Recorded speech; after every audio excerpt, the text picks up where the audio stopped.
Hello Aries, Sun, Moon Rising, and Venus Signs. Kamusta kayo? Sana po nasa mabuti kayong kalagayan.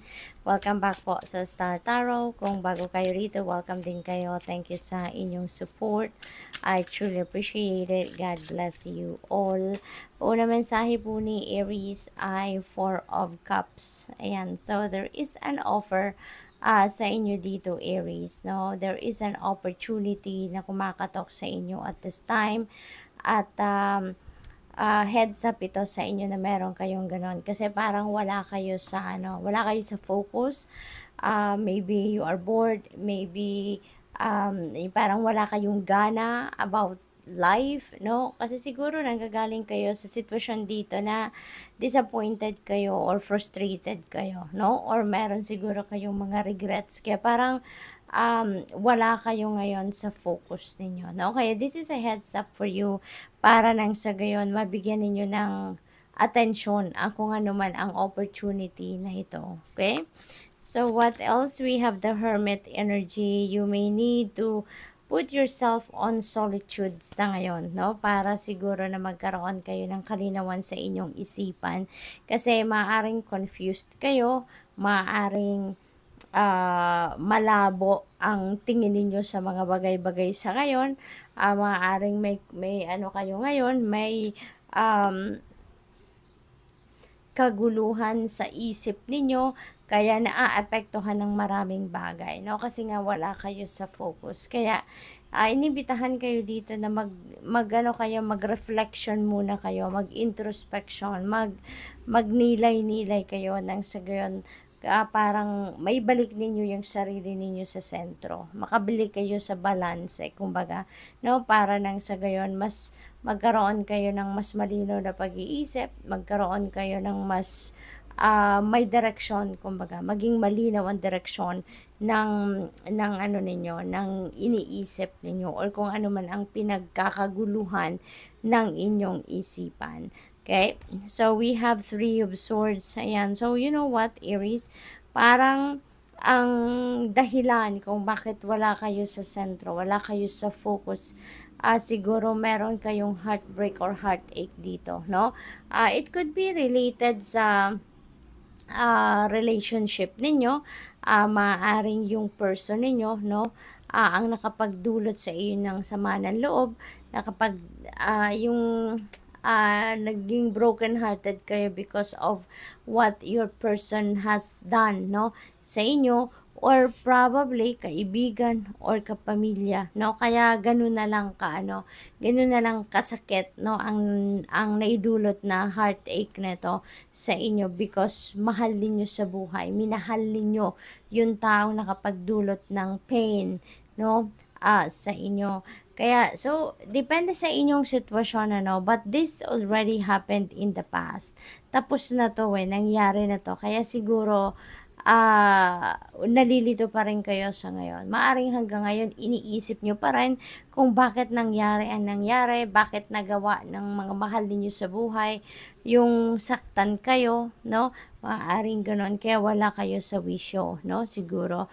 At kaya, no, kailangan ninyo dito na bigyan ninyo yung sarili ninyo ng oras para makapag-isip-isip, no? Mag-meditation kayo, no? Kung kaya ninyong gawa ng meditation, mag-meditate kayo kasi it really does wonders and it really bring answers, no? Kung meron pa kayong mga katanungan sa sarili ninyo na hindi ninyo nahahanapan ng sagot, mahalaga, no, mag-meditate kayo, mag-reflection mode kayo, nang sa gayon malinawan ang inyong isipan. And when you are resting kasi your body, tsaka kasama na din yung isip ninyo, napapahinga din yan, you are allowing your soul to speak. Na mas maririnig ninyo yung sarili ninyo sa ngayon, magsasalita, at sasabihin sa iyo kung ano yung dapat na ninyong pag-isipan ngayon, ano na yung dapat na pag-focusan ninyo sa ngayon, ano?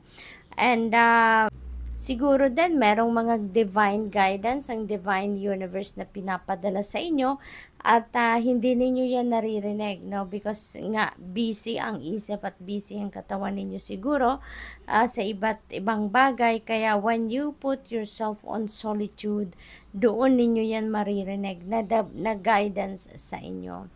Kaya mahalagang mag-ano kayo, magnilay-nilay. You are getting what you deserve, no? With the justice energy.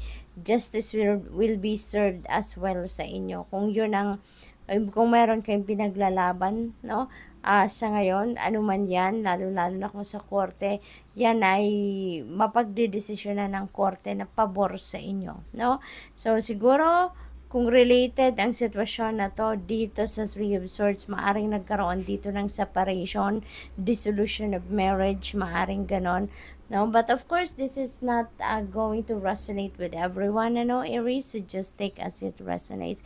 But just in case, may mga sitwasyon dito siguro na nagkahiwalay ng tuluyan, maaring nag-file kayo ng annulment or divorce dyan or child custody, no? Kaya kung ano man ang desisyon ng korte dito, depende sa inyong pinaglalaban. Ang sinasabi ng justice energy dito na it will be in your favor. Makakamtan ninyo ang hustisya dito, no? Kaya magiging maayos ng muli ang buhay ninyo after that, kasi maaring yun din ang nagpapagulo sa isipan ninyo, nababother kayo, or naiinis kayo, nagagalit kayo, maaring ganun, kasi umabot kayo sa ganitong punto sa buhay ninyo, no? So, what else? We have strength. This is what you really need right now, Aries. Tatagan nyo lang ang inyong loob, no? Tibayan ninyo ang inyong kalooban dito. At kung ano nga, sabi sa Justice Energy, kung ano ang para sa'yo, ano ang deserve ninyo, yun ang makukuha ninyo. Kaya, tibayan nyo ang inyong loob, no? Magpakatatag kayo, no? At parte lang ito. Kung ano man ang mga challenging situations dito, discomfort na nararanasan ninyo, this is part of your soul's journey, no? At pasasaan ba at matatapos din yan, giginhawa ka din, no? Ano lang, tibayan nyo lang ang inyong loob, no? Lilipas din yan. What else? We have angel number 1441. Sabi dito, it's that time of intense self-development. Maaari din ang focus ng iba sa inyo dito is i-develop ang sa inyong sarili, ang skills ninyo, yung mga talents and gifts ninyo. Sabi dito, focus your mind on your craft, no? You already have what it takes to succeed, but practice makes you a master. It also serves to find your true purpose. Leveling up in your career or business is a priority right now. So, magandang ano din ito, magandang diversion din ninyo ito, no?